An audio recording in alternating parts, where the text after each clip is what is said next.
Thank you, Davison. I'm really happy to be here, and thank you to the Couse-Sharp Site, the London Research Center, all of the great institutions that are here and supporting this show. Thank you for being here. And thank you to our panelists today. We're going to have a really vibrant conversation. Because we do have 8 people on the panel, not every person is going to get to answer the questions, but I think the ones that hear something that they want to reply to are certainly going to hop in, because we do have a lot of ground to cover here today. We have a lot of really exciting topics to talk about. Let's start with the title of today's show. The title includes the phrase shared history and separate mythologies. As we explore some of these themes, what roles do you think art has in uniting history and mythology? And again, whoever would like to respond first, just chime in. Wait, could you repeat it? I didn't know we were on yet. We are on. I can. The title of the theme of our panel today is Shared Histories and Separate Mythologies. As we explore some of these themes, what roles do you think art has in uniting history and mythology? And Susan, I think you were leaning forward there. No, I was going to put Michael Grauer on the spot. We had a warm-up practice session on Zoom a couple of weeks ago, and Sue volunteered me to throw the first chair. So I'm not sure what that really means, but some of you may know me, and I'm a pretty straight shooter on things. So I'd like to start this way. If you're a veteran, raise your hand, please. Let's recognize them.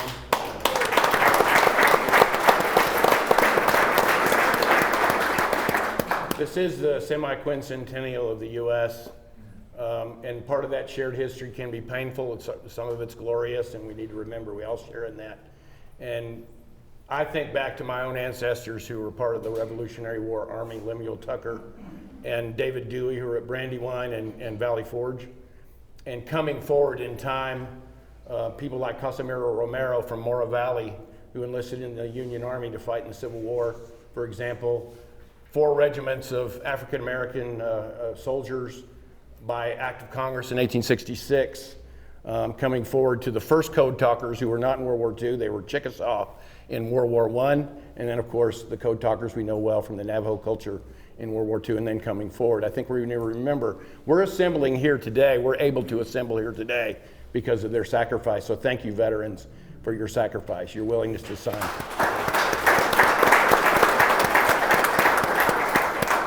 So that's one way for me to somewhat answer the question. There is shared history, of course. We're all part of that great textile, that great quilt. Everyone has a thread in that great quilt, that great weaving. That's the U.S. and also North America, and then ultimately the world. And you artists are all part of not only southwestern United States, New Mexico, but also American art and then ultimately world art. All of us have our own mythology. I have my personal mythology. Each one of you has your own personal mythology. And then eventually you have a family mythology, and then your particular bigger family, cultural, whatever that is. And we talked about this the other day, is we need to remember it is personal. And so when an artist picks up a brush, and just so y'all know, they're all artists. I make my living off the work that they do because I'm an historian. I do have a painting degree, but I learned very quickly, I don't have the thing that drives me to create that these artists here have, but I do have a drive to learn something and hopefully try to act as an interpreter. I'm simply a conduit to the fabulous work that artists like these do. But they have their own mythology that comes to their canvas, their loom, their wheel, whatever it is. That informs the art that they create. And so we need to remember, right or wrong, it doesn't have any role in that. But it's all part of the collective. And ultimately, it comes together. Sometimes the threads are broken, sometimes they're healed and put back together. And I think we need to remember that it is a whole. So that's what I'll say. Yeah, and to answer going back to some of that question for me, my name is Arthur López. I'm honored to be working in a 400-year-old tradition that is known as the Santero tradition that started 400 years ago. And I'm honored to be continuing that tradition, but in a whole different way, whereas 400 years ago, up until the early 1900s, the type of work that I do was created specifically devotional purposes, whereas now it's transcended into an art form, and it's finally getting the 400-year recognition as an actual art form rather than as specifically devotional. So that thread for what I do has taken, that long just to be recognized finally as an actual art form. And while what I do is honoring that tradition and keeping some of those traditional ways, it's done, the final product is done in a contemporary way, but done with traditional methods and materials. So that's kind of how I see that, as that thread that's continued through it in my work. History and mythology, do you see them as united or do you see them as separate? I think personally it's becoming more united. It's being,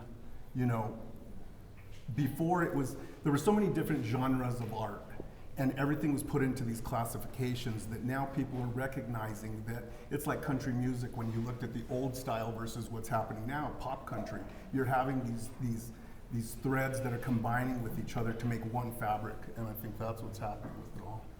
Or are you just diluting the threads to where you can't even tell what fabric? Is it polyester or cotton? Because at a certain point, is it good to just mishmash things? And I'm not saying that's what you're advocating, Arthur, but I do see, like, to the original question of history versus mythology. Well, a lot of stuff we were taught as history when we're kids, and we believe what our teacher handed us from the textbook, that's fact, which is kind of what we want history to be. It's factual. It's based on historians doing research, or is it just straight up jingoism that we've been taught? And then what I've learned is or not what I've learned, but this is what I believe, is that mythology is more important than history, because a mythology is taking that human filter and acknowledging that's what we're doing. I will use a word that might offend some people, but this is what I describe what I do every day. I make shit up every day. I just sit there and I'm like, these stories come into my head, and I'm fabricating these things. But in a mythology, it's because that story has been filtered through a person or a culture, whereas in history it has this idea, we've been taught this concept that history is this distilled fact-based representation of what happened in the past. Not necessarily. But mythology, we go, well, we're going to give them some room because mythology has a little bit of magic, it's got a little bit of interpretation, and sometimes it resonates better than history. So You were talking about sort of history and how it's a little fuzzy, and what's the saying? History is written by the victors. Right. So what is even history to a certain degree, right? Right. Arthur, you were talking about classifications, and I think this is a good point to ask this question. Do you see yourselves as American artists, or do you see yourselves as the different Western artists, Native American artists, Weaver? I mean, how do you like to perceive this work? Is it all American art, or do you, for the Native American artist, is there still a lot of pride in being a Native American artist? For sure, yeah, there is that. I guess I would consider my work to be native art. I don't know that I have ever thought of it as Western art, what I do.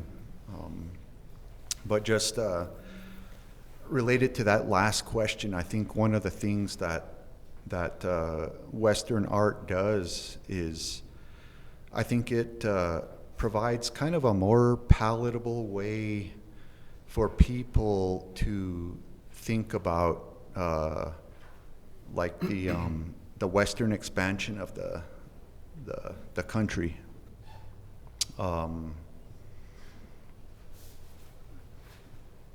It's just an easier way to maybe have a sense of the history, rather than a factual understanding where, maybe you're confronting some of the less comfortable things.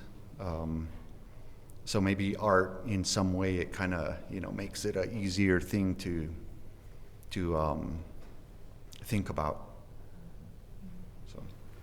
Anyone else feel strongly about that? Or maybe Ezra, I want to ask you, and Susan, I saw you leaning toward the mic there. I don't want to neglect you.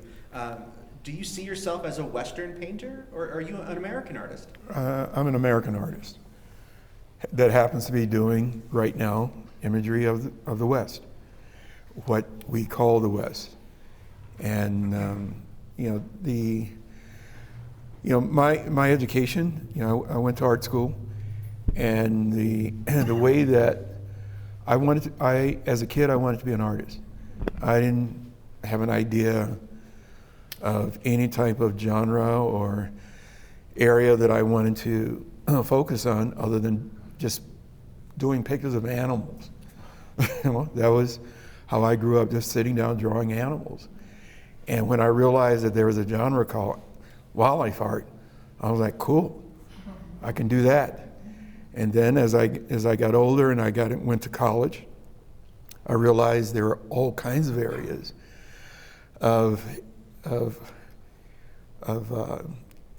in our culture that needed imagery done for marketing and so on. And I have a degree in advertising design, and I was happy to be doing that type of image of product illustration, the whole range of typography, on and on and on. I just enjoyed creating, and it was said to me in colleges that the thing that defines our culture is the arts.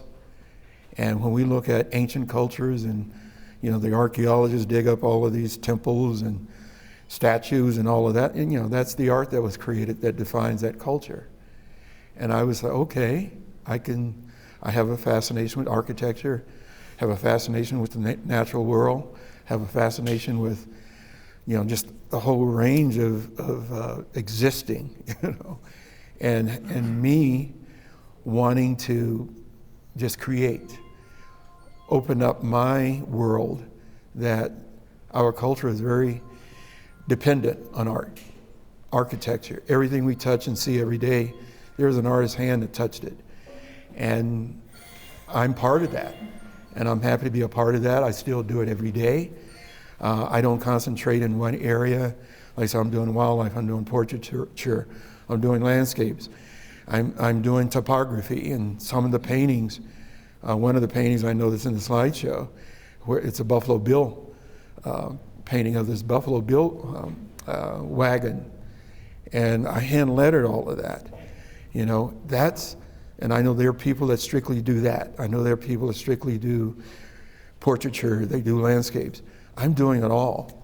So when I look at my work, I say I'm an American artist because I'm reflecting the culture that I was born into, and every day I'm using the skills that I've learned that is useful and I think helpful to our culture. And no hesitation at all. I asked and you knew. Susan, I think I may have interrupted you. Go ahead. Did you want to say something about that? I forgot. But, with that said, and going back to Ryan and Ezra, I think in some way we all have a shared experience as artists in a certain way. And in particularly growing up in the Southwest, growing up in the Pueblo, there are certain values and things in life, as we all have, that we've been taught. It's part of our personal story. It's all part of our personal mythology. But particularly growing up on the reservation, you are taught very strict ideas, and even in art, you shouldn't really veer from those thoughts. And it hasn't been that long, really. It's our generation now that has, I think, has just started to move into, okay, I have this history of being Native American, Northern New Mexican. I live in the Southwest. And I'm not sure it even matters that if you say I'm an American artist or a Southwestern artist, because you're influenced by all of it. Everyday events, what's going on in our country, what's going on in the world. And But what does help influence that, at least I think for me, is that it's all of that, what I grew up with, what I learned growing up. That then comes out in the art, right? So we all make our own mythology in that way, and from our personal influences, either being from the Southwest or just being American. Can I jump in here? Oh, please, yeah, please. So about 10 years ago, the Harwood Foundation had a symposium asking the question, is Taos art American or Western? And I happen to be one of the speakers, along with Dean Porter, who's now deceased, one of the great scholars on Taos art, and Mindy Besaw, who's now the director of the Art Museum at the University of Indiana. And I was angry when I got there about the question and wore my cowboy hat on purpose. So ladies, forgive me for wearing my hat in the house, but it's partly a point, as is my hand-painted cowgirl tie, is to make a point. But art historians, the art history realm is full of snobs, okay? There are accepted art forms and accepted areas of studies. And until about 50 years ago, I would say American art was beyond the pale. It was merely a pale imitation of other far greater traditions in Europe and Asia, where take your pick.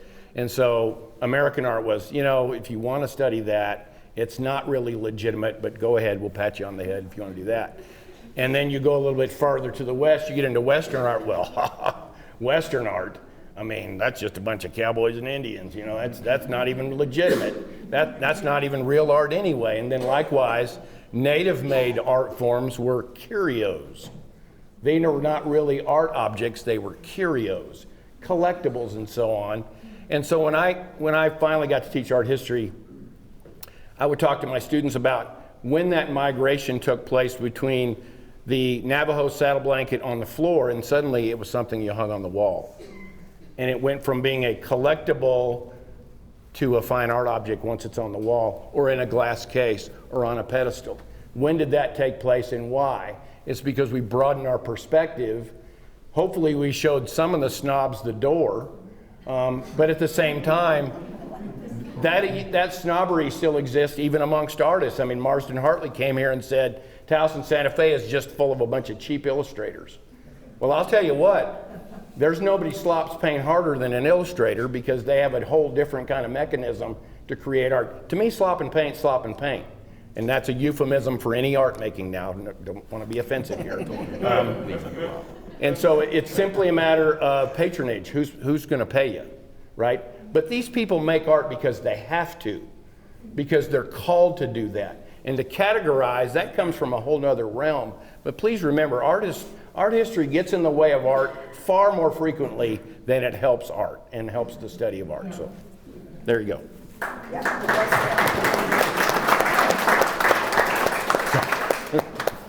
This is why you're on the panel, Michael. There's the first chair. We're talking about who gets to make art in the West and who does make art and the images that they're depicting or the subjects that they're depicting. What is the responsibility of the artist, if any, to tell a larger, more inclusive story about the West?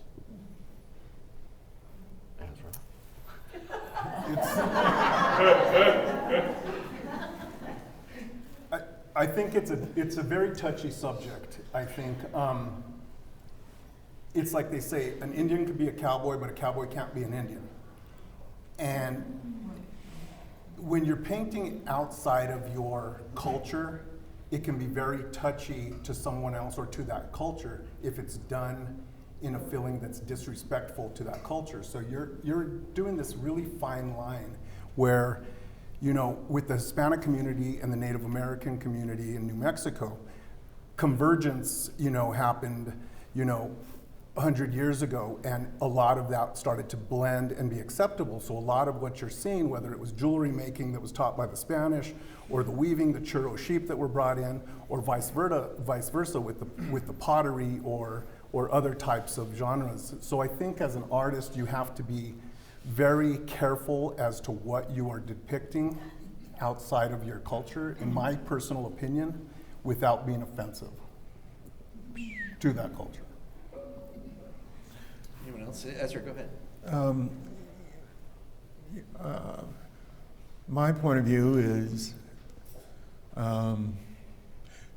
as I'm an illustrator, that's my degree. I'm an artist that happens to be doing illustration. And the challenge that I've had throughout my career is to be as accurate as possible, to do research. Don't be afraid to do research, no matter what you're doing. And do it to the understanding. If you do the research and you get it accurate, you're not going to offend people, hopefully, but there's always, somebody's going to be offended, no matter what. And I remember a comedian saying, he can't tell a joke that's not going to offend somebody in the room, And I know that I'm not capable of knowing everything and being and making mistakes. But the challenge that I've had, whether I was doing product illustration for Anheuser-Busch, I did paintings of the Clydesdales for their advertising. I love painting horses. I love draft horses. So I have a memory and a research library of draft horses. So whenever Anheuser-Busch called me to do a painting of the Clydesdales, they were very pleased. That's their corporate identity. I took the time, took the effort to do the research in order to get the confirmation, the color, the harnesses, all of those things that was important to that corporation to get it right.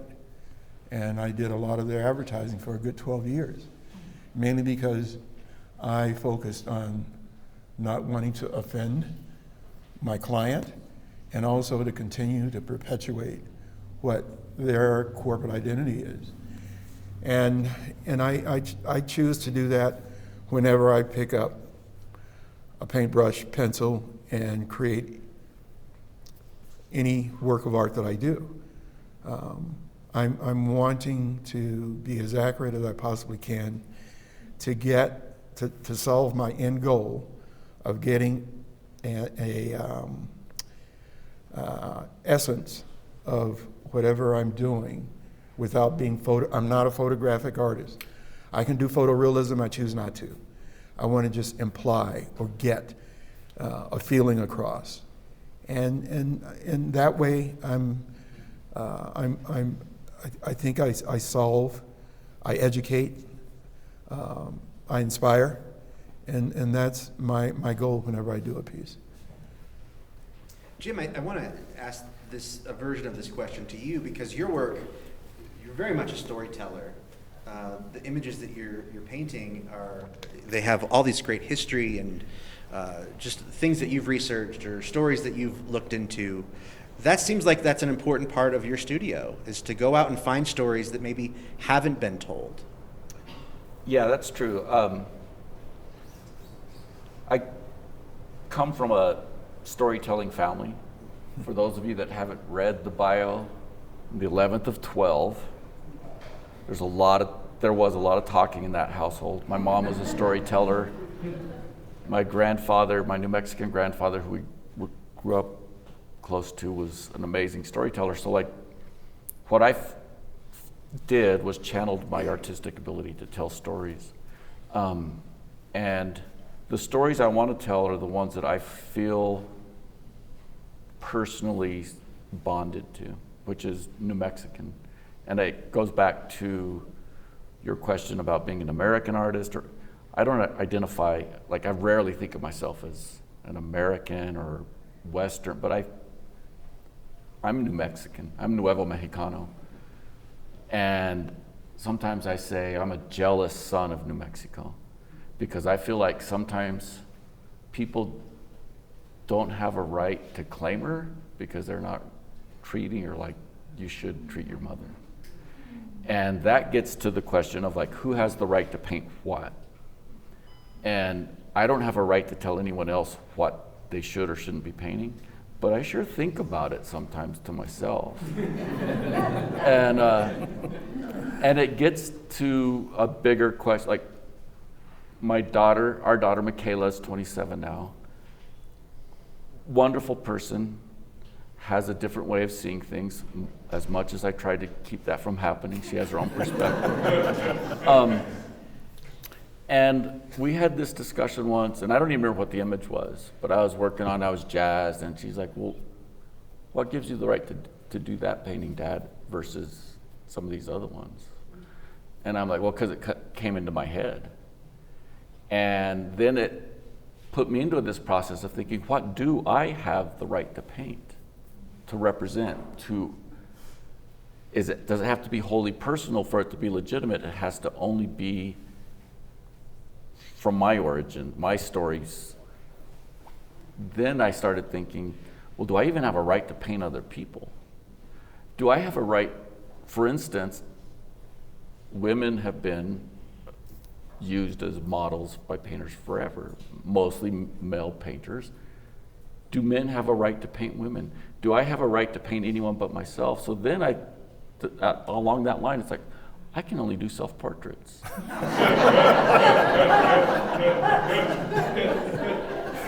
So, but in that process, I then realized it's like, even if I'm painting,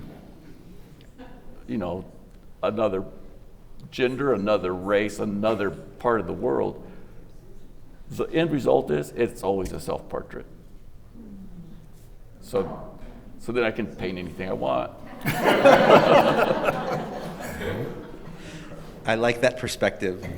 We're talking a lot about paintings, and I feel like we need to talk to Carla a little bit. Before we started the panel today, her and I were talking about weaving, and even though you're not painting subjects in the same way that Jim and Ezra are, there's a lot of history that comes with weavings and where those designs come from. And talk to us a little bit about that. And you're working with a lot of history behind you on your designs. Those come from someplace. Yeah. So for those of you who may not be familiar, I do historic weaving, weaving primarily Rio Grande blankets. And in our gallery downtown Taos, I have a lot of source material with the historic blankets that we have in the gallery. So I have the opportunity to really examine and spend time with antique textiles and learn what they have in terms of materials and design, and incorporate that into my weaving. So the reference that I have is direct. And I think I'm lucky as far as weavers go. A lot of weavers don't have the opportunity to be exposed to that kind of history. So I feel very fortunate for it. I see the historic weaving that I do. For the most part, I don't really actually even consider myself an artist. I consider myself a weaver first and foremost. And for me, the process of weaving is the journey of creating that weaving. And the end result of an object is the object of my work, the weaving itself, is the carries the direct information. It's not a representation as like a painting is, but the weaving itself is a direct link to history, and it's the direct link to the object in the past. So a lot of my weavings do get picked up by painters. There's been a number of painters have included weavings that I've woven in their paintings, which I always enjoy seeing and I'm proud of. Otherwise, I have them in the gallery. Half the gallery downtown is a weaving studio, and I have them available for sale there as well. So. Thank you, Carla. I'm curious to know what the role of humor is, or even satire in art. And I think if everyone can just take a moment and look around the room that we're in, I think this is a really great example of an artist that is using humor and satire to tell a larger story. So for the artists on the panel, what role does humor play for you? Is this something that you think about with your own work and telling telling more complex stories. Okay.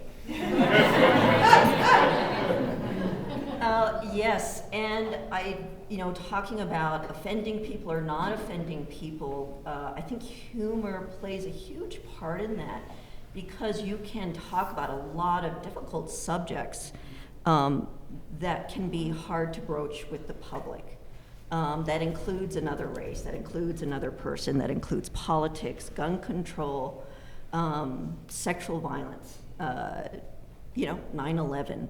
So, and I still haven't found a better word than the word humor. When there's a certain amount of levity to it, I find that people, they can approach you from a different concept, from a different idea that they have in their head. I did a piece, I've done a number of pieces on gun control in America, and I was doing another one, and I was like, how many have I done? I've done at least a half dozen. Gun control is always relevant until we can control it, but it just felt like I was doing another one. And then unfortunately, Sandy Hook had happened right when I was working on this piece. So having that had happened, that piece was finished within a matter of days because of, just hearing the story, in living history, another story again, and your own emotions and hearing other people's stories about it. So I took the piece to the Heard Museum show, and a woman approached me, and it was her neighbor's son that had been killed at Sandy Hook. And we were able to have a dialogue about it because of the nature of my perspective and the humor and the levity that I brought to it. So it was a school teacher, it was a large piece. So very pop art in nature. And a woman there's two women on both sides, and they're school teachers, and they're thinking about what they need to carry in their handbags now that they're teachers, what happens today in schools. Lipstick, pencil, paper, a gun, right? Mace, just dangerous items just to keep their children safe because of, what's happening. And at the time, Ted Nugent, he's still a very vocal person about guns, gun control, our president. So part of that, she's thinking about what's dropping out of her purse. So it's very, if you've seen the movie, Oh Brother, Where Art Thou? Things are just, at the very end of the movie, things are just sort of spinning in the water, and all of these, the pomade, the hound dog, right? So you get to see the entire story at the end of the movie. So that's kind of what the pot was like, and so that included a cassette tape of Ted Nugent and his support of guns. So back to the lady who came to the booth, and the second someone tells you they know about Sandy Hook, or they know someone that, any type of school shooting, you get braced for a minute because you really don't know what's going to happen or how they're going to react to what you've just done. And we had a really phenomenal dialogue about what's happening in America, what the family's going through, and I think it just really helped doing that through humor. I agree completely with Susan. I think I do a lot of that also with my work. I've done a lot of political pieces in my work, which are not so much difficult for me to do. It might be difficult for someone else to see, but it's very important, I think, as an individual, as an artist, because it helps to get what you're feeling out and express it into the world. And within that same realm, it's therapeutic in a sense, because you're in that studio, you're able to get it out. You're not on the street protesting, but you're protesting in your own artistic kind of way where you're allowing that freedom to escape you. And when you're doing it in a truthful way, truthful to yourself, truthful to what is happening, I think it's hard for people to argue with. Unless they're on that other side of the fence, of course, but when you're spewing facts within your art, that's hard to have someone, disagree with. The satirical part, I think, again, it's like political cartoons. I tell people I'm just creating a story. I'm not, I'm telling the story, I'm not creating it.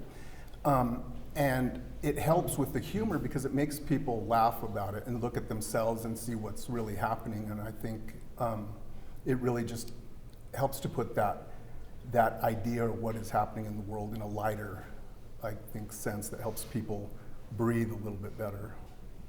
And especially for the artists themselves. And I think like with Susan's, if you see something or with anything I've done in a satirical way, you can actually kind of just smile a little bit. Good. So I was curator of cowboy collections and Western art at the National Cowboy Museum in Oklahoma City for a while. And it has a certain mythology, let's say. And as art curator,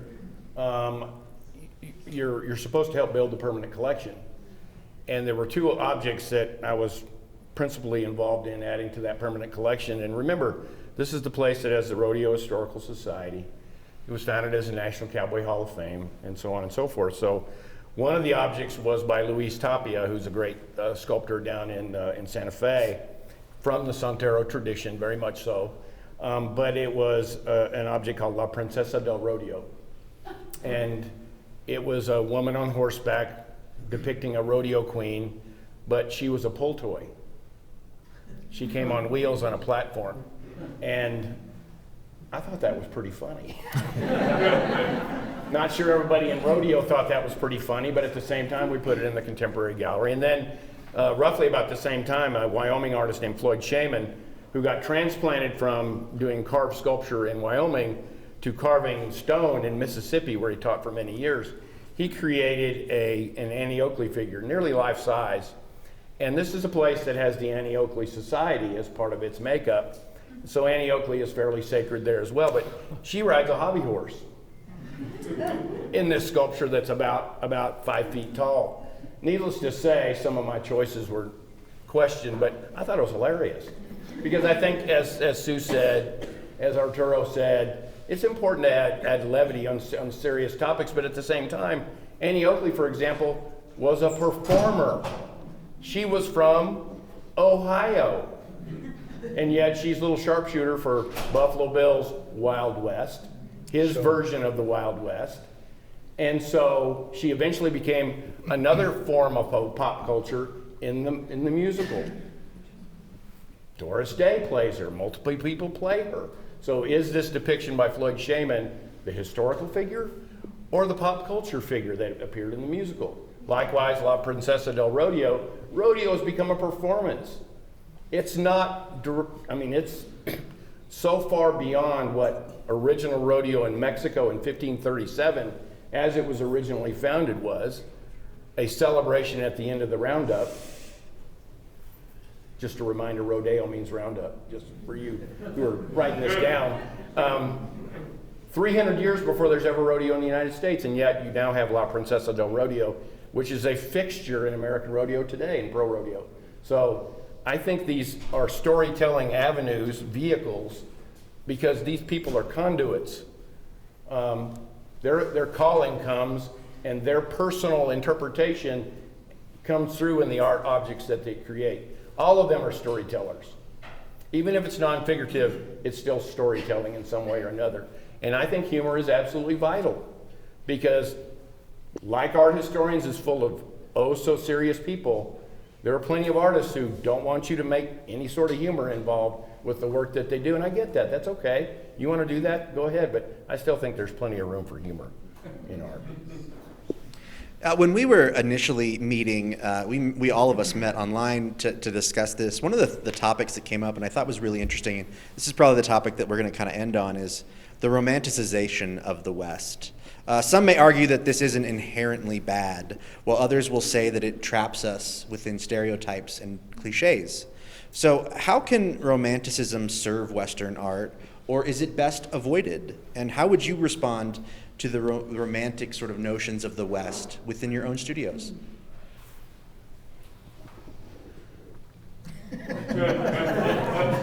We're all romantics. We're all romantics, you know. I think that romanticizing things, I think it might just be like a natural tendency for a lot of artists.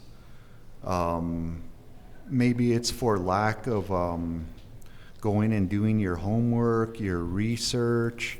But I think artists in cultures like throughout history, I think there's always an element of that.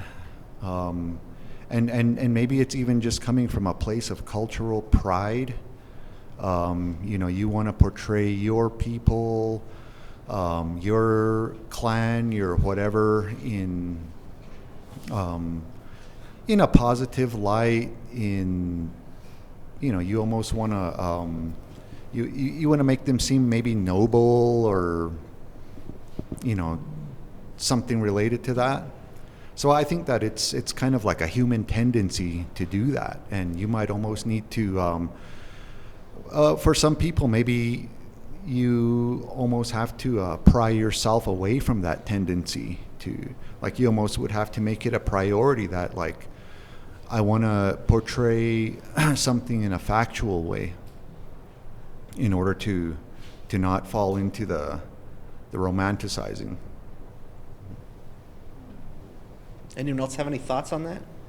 I agree with what Ryan is saying, and I would take it a step further about the romanticizing,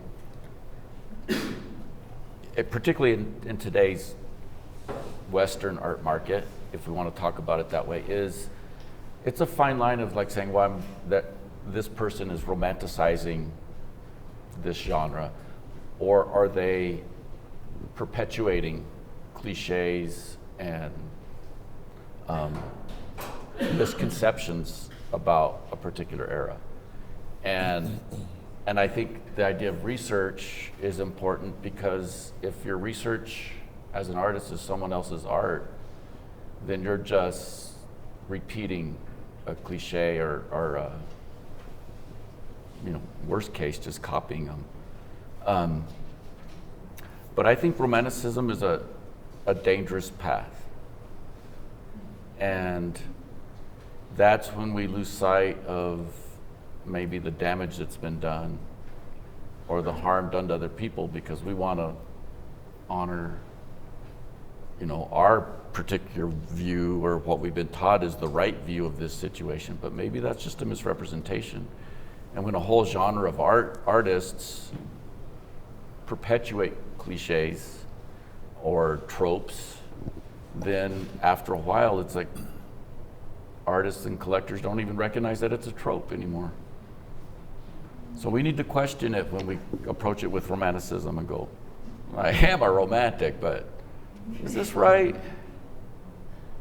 And it feels like when you show certain periods of American history as this glorious, wonderful, beautiful time, it is erasing other cultures' pain and suffering that they were going through. It does feel, I can see certainly both sides. This is what we deal with at the magazine all the time, is either an artist is going too far or they're not going far enough. Susan, I don't want to cut you off. Go ahead.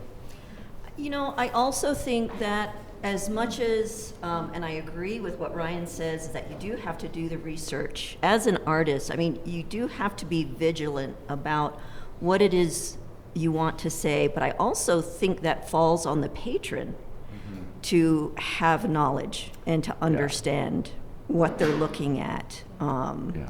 And when that's all you want is romanticized art of Native America, that's not being educated, that's not advancing, that's not really looking. I mean, there's art for everybody, but it's not being symbiotic. That, not to monopolize, but I like what you said. It also, there's this point as an artist where are we thinking, I'm going to do this again because it's sold. And our family makes a living off of what we create. So we have to at least consider that at some point. What is the market value of this? And then are we painting to the market, or is it your job as an artist to say, I'm going to do this, and then the collectors will come to realize that this is a more valid approach, rather than just churning out another hollyhock in front of an adobe wall.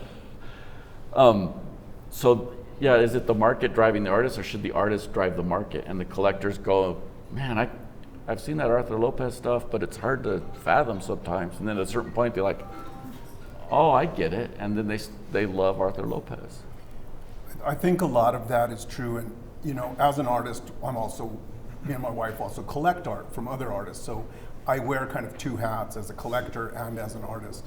And I think, you know, on my collector side, one of the worst things that I could see in another collector's house isn't that they collect the same artist, it's that they collect the same exact piece by that artist that you own, because then it takes that special piece. So it takes me back to when I create something, I make sure that each piece is a one of a kind. I don't do another piece, and if I'm commissioned to do that piece again, I let the collector know, or the client know, that I will not do the same piece. It'll be, you know, maybe the same theme, but we're going to do it in a different way because this piece has to be unique to that person. Going back, I guess, to, you know, whether I feel my art is into that Western genre, I think because of kind of sense of place and where I live and where I grew up here in the Southwest, I think it definitely is part of that conversation, but it's taken a long time to actually be appreciated as artwork and not seen just as this religious object. So a lot of times it was difficult for me to explain what I do without going back to either having a sense of humor or doing those things where people could say, aha, this isn't actually a spiritual item. I mean, the thing is with the same collectors or people that say, I can't buy that because I'm Jewish, they're collecting Kachina dolls. And, you know, it's the same thing, but you're looking, and I think that the disassociation there is they're looking at, you know, an owl Kachina or something like that, so they don't see the actual figure. Whereas with what I do, whether it's a religious item, you know, when they start learning of the patronage, it's like, oh, I'm a dentist, can you make a saint of dentist? Okay, yeah, we can do that. Oh, now it makes sense to me, I can enjoy that. But for sense of place and where my artwork fits, I think, when I'm in my studio, I don't think about that. I don't think about being a santero. I don't think about this. That's kind of the classification that I think people need so that they know what kind of art you do. Whereas I feel it's just artwork in general, and it fits in the broader range of the conversation, as well as broader than the Southwest, into American art, into New York, into the East Coast, West Coast. I mean, personally, you know, I've shown in Europe and in Japan and other places, and it fits because good art, when you look at our collection, good art goes well with art. We have anywhere from American art, Native American, Hispanic, Mexican, and good art just works and gels well together. Well said.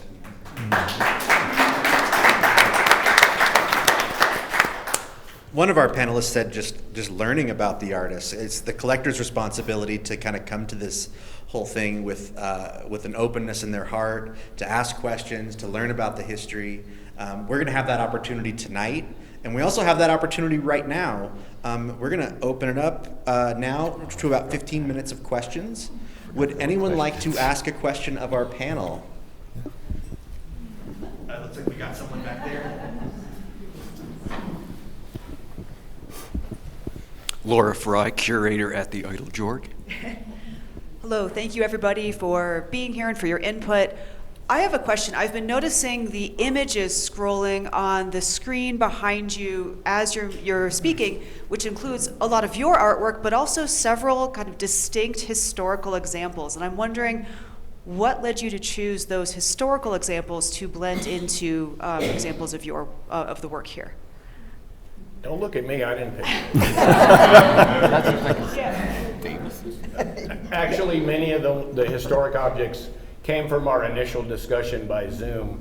For example, the Remington Stampede painting, we were talking about the trope that all cowboys were white, and this particular painting can be interpreted, obviously it's cowboy of color, we're just not sure exactly what culture, for example. And I threw up into the trail there because I walked by that and studied that sculpture for 6 years at the National Cowboy Museum. It stands right at the entrance. It's 16 feet tall. James Earl Fraser, who sculpted it for the Panama Pacific Exposition in 1915, had a particular point of view, what he was trying to depict. I threw it up here in comparison to Frederick Remington's The Norther, particularly in pose as to what's going on. I personally don't see it. I see it as not the end of the trail. That's the way I see it. Fraser did not copyright the image. That's why you can see it on virtually anything. And I know that it can be a painful reminder in many respects, but at the same time, at that time in 1915, there was a great belief that native culture was going away, literally had been pushed into the Pacific. I don't see it that way. I see this as a pause to the next level of perseverance and fight, frankly. That's the way I see it. Much like the cowpuncher in the norther, you weather the storm and then you go on. So I don't see it as any sort of, that's me. I can only see it the way I see it. But it's an incredible work of art to see in person. You can see it on a necktie or a coffee mug or wherever else you've seen it, but until you stand in front of it, it does something very different. And also because I was fortunate enough to be around all the maquettes and the bocetos and other things that were part of that process. And he had great respect for Native American culture, but he was of a particular time. And I think that's what we need to remember is people are of their time. When we know better, we do better. And that's the key. When we know better, we do better. And we can stay in the place of problem or we can get to solution. And these artists here are all part of the solution. How do we get better? We tell better stories. We tell all the stories. As Ezra and I were talking earlier, you tell the truth, it's a better story anyway. I mean, the stew's far better with more ingredients, isn't it? So put all the ingredients in there. And they're all storytellers. It's just their particular vehicle is different. So the historic pieces are up there. I also put up a woman sculptor who did Bronco Busters. Wait, how can that possibly? How can they know anything about that? Because the best Bronco Busters in early rodeo were all women. And that's why they were driven out of rodeo by Gene Autry, because they were far more popular than the men. You can look that up. That's a true story. So when you get down to the truth, tell the truth. Speak the truth. I've got one. As a fellow artist, I think that we all think ahead. And is each one of you, I'm going to ask the question, is there a story that is in the back of your mind that someday you want to accomplish? And what is that? For me, I do have many. A lot of them are based on just stories I've heard of our people from the Pueblo, like finding themselves in these situations, these strange scenarios. Like there's a story my dad told me of an uncle of mine, couple other relatives. They were hitchhiking out to LA during maybe like the early 60s or something, because at that time, you know, work was pretty scarce around here. And so they were somewhere west of Albuquerque. Their car breaks down. At that time, people had this habit of, like, you know, taking jalopy, unreliable cars that you would not, you know, like dare take out of town today, but they would do that. And so somewhere west of Albuquerque, this vehicle full of Indian guys going to LA breaks down. My uncle happened to have a cousin living in Albuquerque at the time. So he said, well, I'll hitchhike back to Albuquerque. Who pulls up but a Hispanic guy in a lowrider, and you know, probably just, you know, an unlikely grouping of people, you know, like very rough-looking Hispanic guy and his, you know, Indian passengers. But this guy, he drives them back to Albuquerque to, you know, find the cousin and get the car I code. want to see that painting. So,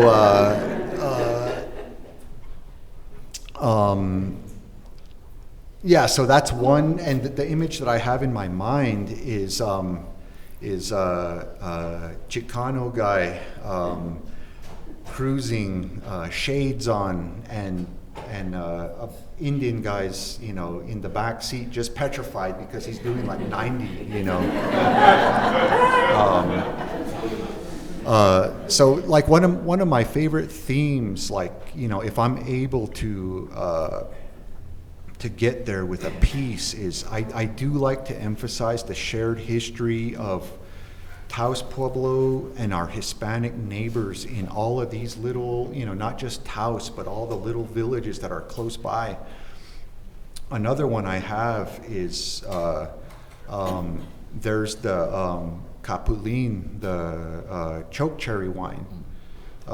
You know, there's good stories related to choke cherry wine, both on our side of the fence and on the Hispanic side. And I have this image in my mind of two guys, one clearly Pueblo, one clearly Hispanic, and they are tanked. They're both on the ground, just in hysterics, because, you know, like, who knows what kind of stories they were telling, and what they might have gotten up to. But so that's an image that I have in my mind, is two guys just having a bang up time on choke cherry wine. That's the title, right? Great title. Carla, how about you for weaving? I don't really have a story, but I was thinking how I could answer this question, and I think one of my goals with weaving, perhaps even this year, is to weave a version of a historic blanket known as a Brazil wood, using only the source dyes that would have been used at the time. Today's version of Brazil wood, because of the nature of the dyes, when you are presented with a Brazil wood, it looks a certain way, but over time it's faded. So my story is I want to weave the same blanket or a similar blanket with the dyes as the yarns dyed with the Brazil wood as it would have looked at the time that it was woven, which would be quite different from what you see today. So.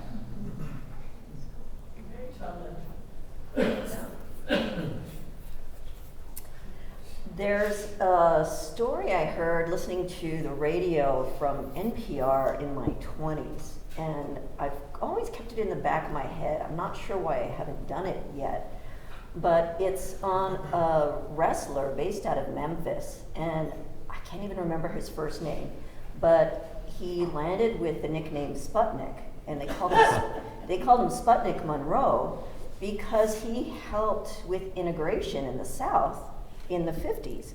So he was allowing colored people to come in, right? It was just like, no, he's white, it's just white people come to see and spectate. He's like, no, wrestling's for everybody. So he got black people to start sitting in, what do you call that, in balconies, and then he eventually just trickled out. I mean, it was a really neat way for him to help integration. He eventually passed away, and they call him Sputnik because they thought he was a communist for doing that.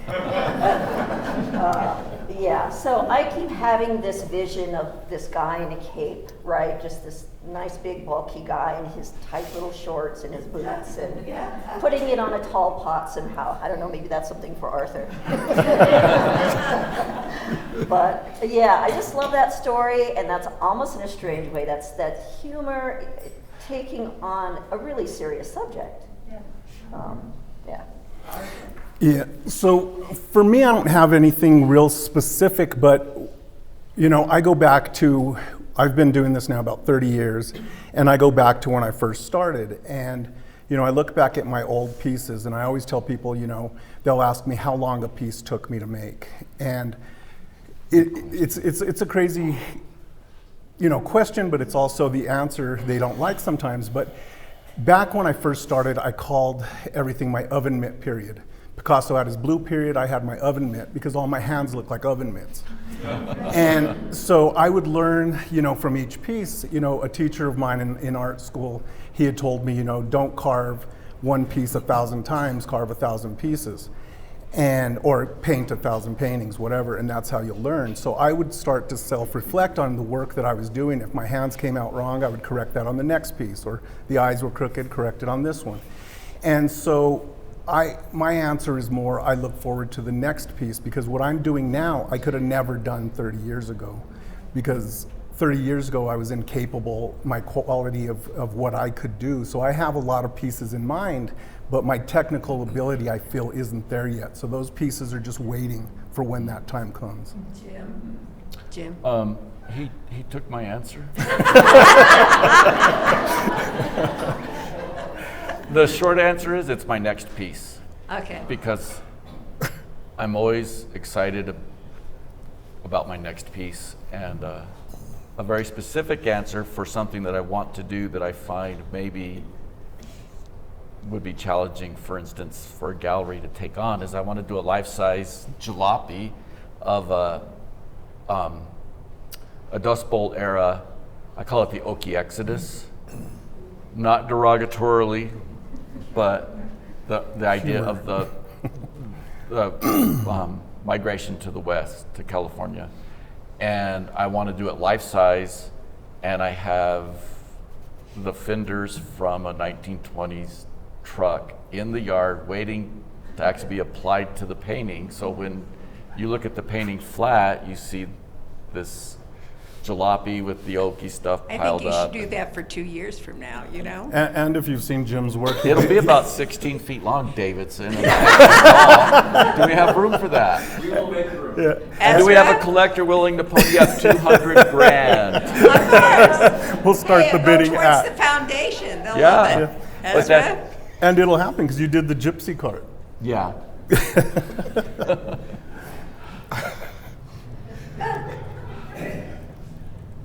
I have many things that I like to do, and you've seen some of my imagery on the screen while we've been talking.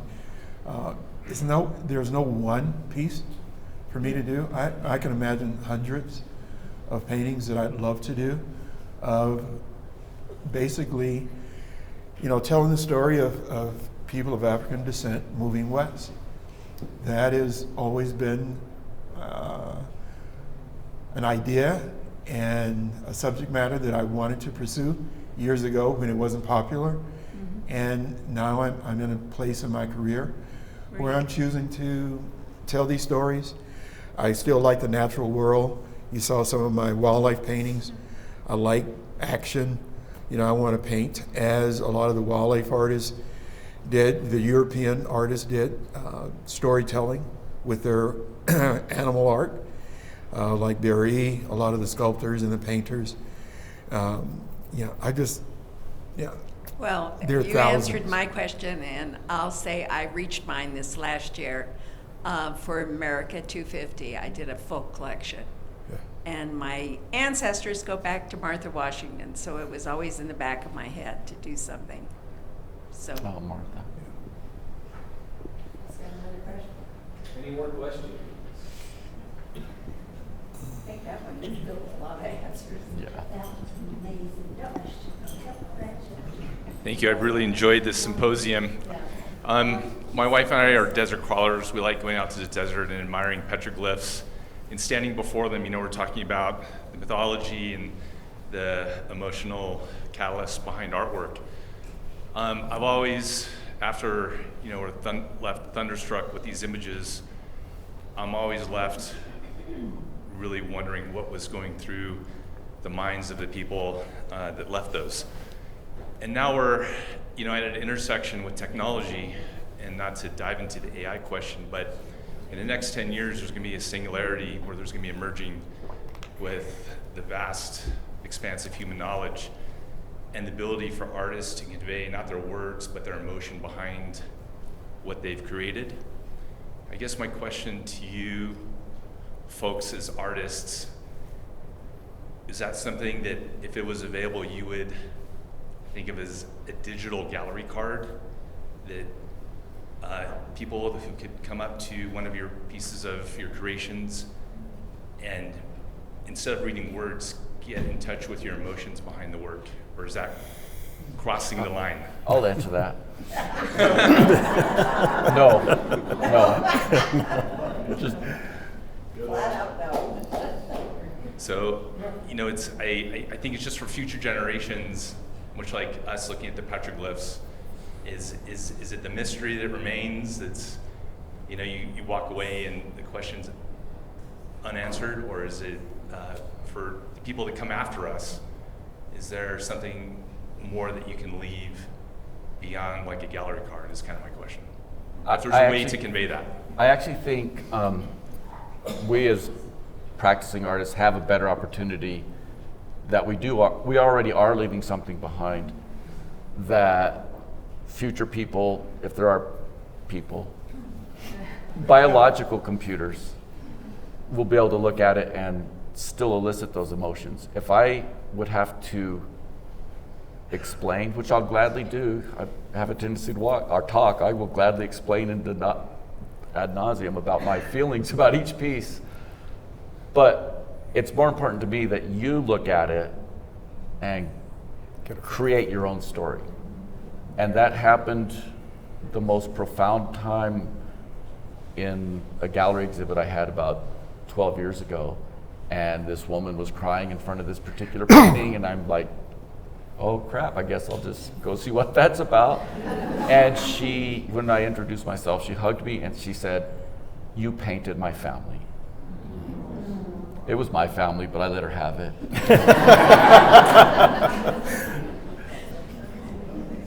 just want to comment, after listening to all of you and as a collector myself, art heals. Our history, from the beginning of time has been painful, and we will probably continue to go through painful things as the human race, but I do find that art heals. And just as you as artists saying that there are things within cultures, you step into your studio, you create to get those emotions out, to heal. And just your story just now, that collector broke into tears because that art healed. Mm-hmm. And so that's what I personally love as a collector, is that I think that art is very healing and helps us to get through the difficult periods of life. So. Thank you. Good.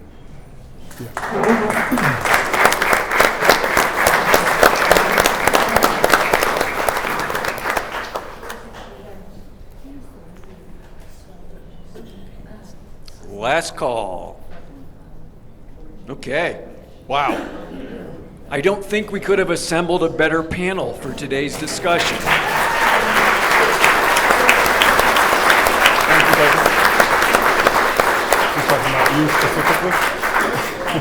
We were expecting that to be a rewarding conversation, but of course we had no idea what direction this would take, and that was part of the fun. And we did not share the questions ahead of time with our friends.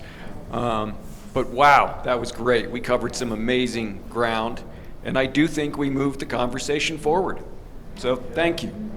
Thank you all of you. Thank you. Thank you. Thank you all. Thank you.